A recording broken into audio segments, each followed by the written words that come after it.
السلام عليكم ورحمة الله وبركاته. يسعد كل أوقاتكم ويعطيكم الصحة والعافية. بمناسبة قرب الشهر الفضيل حبيت اليوم أشارك معكم طريقة عمل البرك التركية بحشوة الجبنة بعجينة سريعة وبسيطة وجبنة لذيذة جدا. خلونا نبدأ بتحضيرها مباشرة.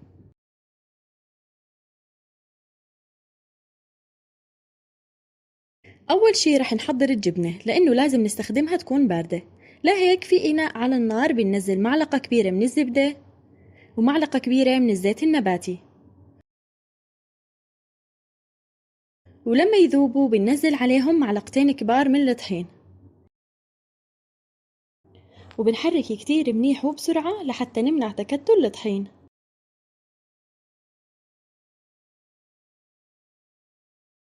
ولما يتحمص الطحين وتطلع ريحته بننزل عليهم كوب كامل من الحليب السائل مع التحريك المستمر.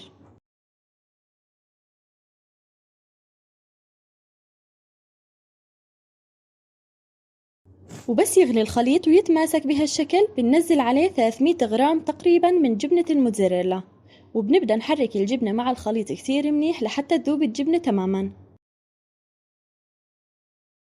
وبننزل على الخليط معلقة كبيرة من حبة البركة وكمان رشة من الملح، وبنرجع بنحرك وبنستمر بالتحريك لحتى تذوب الجبنة تماما ويصير الخليط عنا ناعم جدا وبيموط بهالشكل.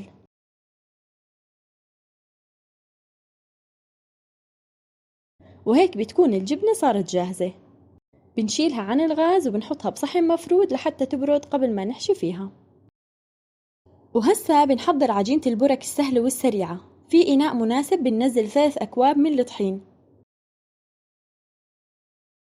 بننزل عليهم معلقة كبيرة مليانة من السكر لحتى تعطي اللون للبرك، وكمان بنضيف رشة ملح ومقدار معلقة كبيرة من الزبدة تكون بحرارة الغرفة. وبعدين بنفرك الزبدة مع الطحين كتير منيح لحتى تندمج معه تماما.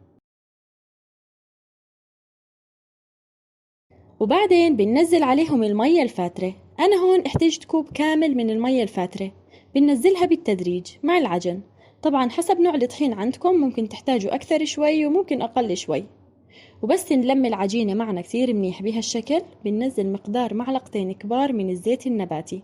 الهدف إنه يعطي العجينة نعومة وتكون أسهل علينا بالفرد والتشكيل.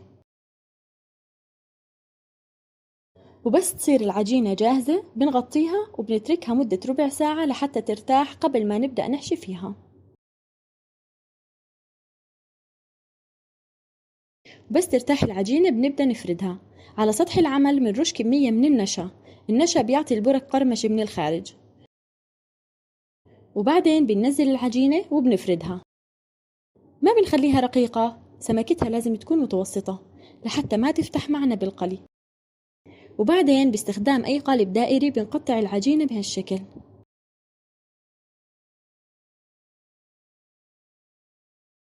وأنا حبيت أستخدم هذا المكبس. بنحط قطعة من العجينة بالمكبس بهالشكل وبنحط فيها كمية من الجبنة، وبعدين بنكبسها بهالطريقة. بنشيل الزوائد وهيك بتكون صارت جاهزة. وبنكمل باقي الكمية بنفس الطريقة.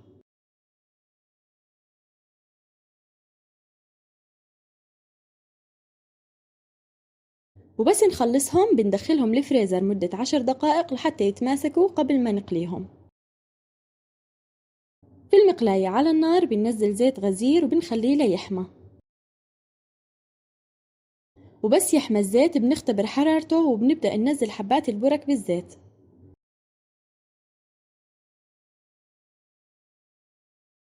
بنستمر بتقليبهم بالزيت لحتى يتحمروا من الجهتين ويصير لونهم ذهبي.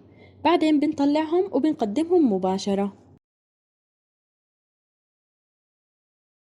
من الخارج قرمشة خرافية ومن الداخل الجبنة لذيذة جدا وبتمط. طريقة سهلة وسريعة واقتصادية ولذيذة. جربوها في رمضان وأعطوني رأيكم بالتعليقات. وبتمنى إذا أعجبتكم الوصفة وكنتوا جداد على قناتي ما تنسوا تدعموني بالاشتراك. وإعجابكم بالفيديو وتعليقاتكم الجميلة بتشجعني أستمر. بكبر فيكم وبدعمكم ودامت سفرتكم عامرة ودمتم في حفظ الله.